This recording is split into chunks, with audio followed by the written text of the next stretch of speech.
Welcome to Pure Mathematics 1, Chapter 7, Trigonometry. Topic, Trigonometrical function. So, we will use this triangle here to show the trigonometrical function, because the simple definition of the trigonometrical function are given in the term of the ratios of the side of a right angle triangle. So the longest side of a triangle is always denoted as the hypotenuse, and here's the leg, but for a special reason, so I denoted as the opposite and the adjacent. And here the angle here is theta, because the sum of all angle in a triangle would be 180 degree, and this angle is 90 degree. So the sum of this angle and this angle would be 90. So this one angle is theta. So this one is denoted at 90 degree minus theta. So look at this one. From the perspective of this angle theta, this side is opposite to this angle. So we denote it at the opposite. And this side is adjacent to this angle. So we denote it at adjacent. But from the perspective of this angle, this one would be the opposite, and this one would be the adjacent.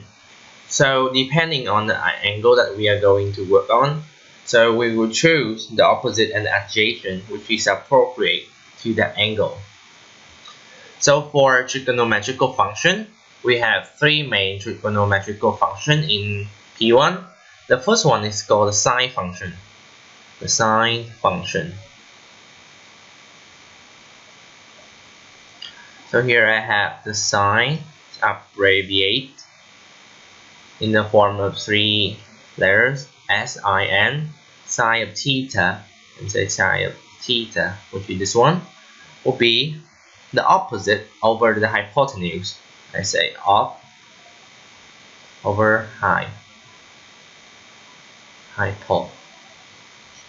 So the length of the opposite over the length of the hypotenuse will be equal to the sine of the angle theta.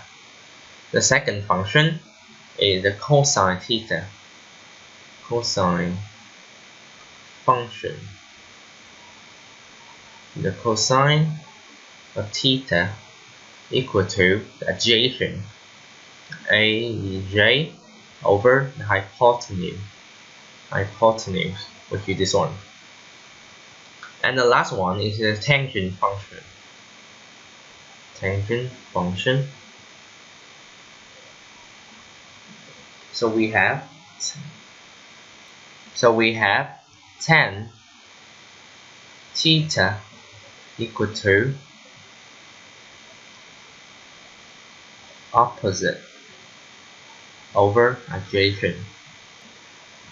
And now I will denote this side as A, this side is B, and this one is C. So I have sine of theta equal to sine equal to opposite over hypotenuse, so A over C. I want to find the cos of 90 degree minus theta, which is this one. The cos of this one will be adjacent, will be this one too, because in the perspective of this angle, this one will be adjacent. So we have A, and this one is the hypotenuse over C. So we can see that sine of theta equal to the cos of 90 degree minus theta. And from here, we can also say that the cos of theta be equal to the sine, here, sine of 90 degree minus theta. It's a general rule. I think you should remember this one. It's quite useful sometimes. In trigonometry, it's really useful to remember the exact values of some trigonometrical function in special case. In this case would be 60 degree and 30 degree.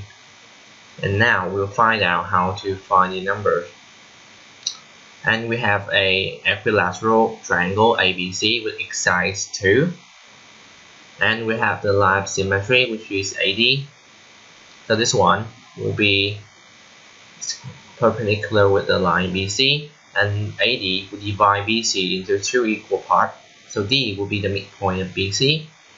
And now we're going to look at the trigonometrical functions from this triangle. First of all, look at this triangle. We see that for a right triangle ABD, you have the length of the hypotenuse, you have the length of a leg, and you don't have the length of this leg. So how can we find that? We will use the Pythagoras theorem.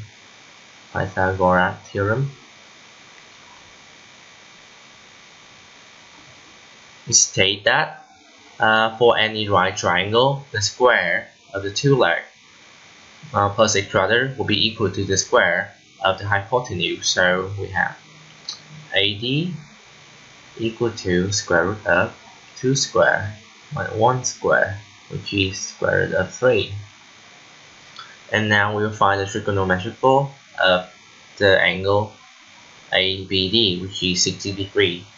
So we have the sine of 60 degrees equal to opposite, which is AD, over hypotenuse AB, square root of 3 over 2. And we have cos of 60 degrees equal to BD over AB, which is 1 over 2. And here we have the tan of 60 degrees equal to the opposite, which is the AD, over the BD, equal to square root of 3 over 1 equal to square root of 3. And now we will look at the trigonometrical function of 30 degrees. We have sine 30 degrees equal to the opposite, which is BD over AB. It's 1 over 2.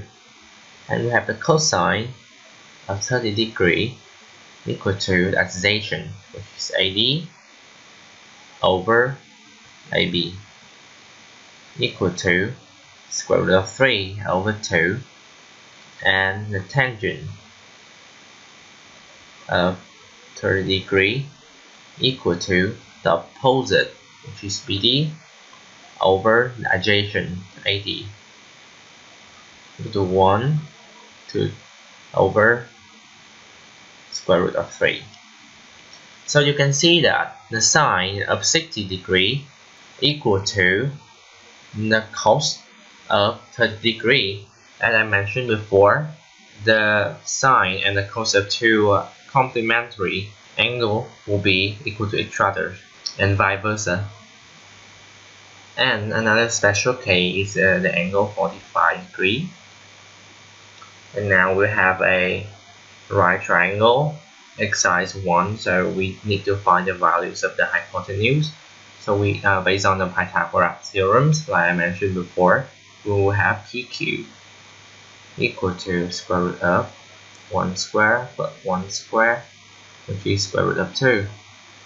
And we look at the sine of 45 degrees, which is equal to QR over PQ equal to 1 over square root of 2. And we have the cos of 45 degrees equal to PR over PQ equal to 1 over square root of 2. And we have the tan of 45 degrees equal to QR over PR equal to 1 over 1, which is equal to 1. And this is all you need to remember about the angle 45 degrees. And now we'll look at the trigonometrical function for angle 0 and angle 90. So please imagine that this will be your triangle. Here theta. Here at 0 degree, and here's 90 degree. A, B, and C. If this one is 0 degree and this one is 90 degree, so AB is actually AC, because when there are no angle here, AB will fall down and it is AC. So this distance will be 0 and this distance will be 1, because AB equal to AC, so this one distance will be 1 too. And we have the sine of 0 degree equal to BC over AB equal to 0. Sine of 90 degree equal to AC over AB equal to 1 over 1 equal to 1. And for the cos of 0 degree equal to AC over AB 1 over 1 equal to 1. For the cos of 90 degree will be equal to BC over AB equal to 0. And for the tan of 0 degree equal to BC over AC equal to 0. But now, when we look at the tan of 90 degree will be equal to AC over BC, which is 1 over 0.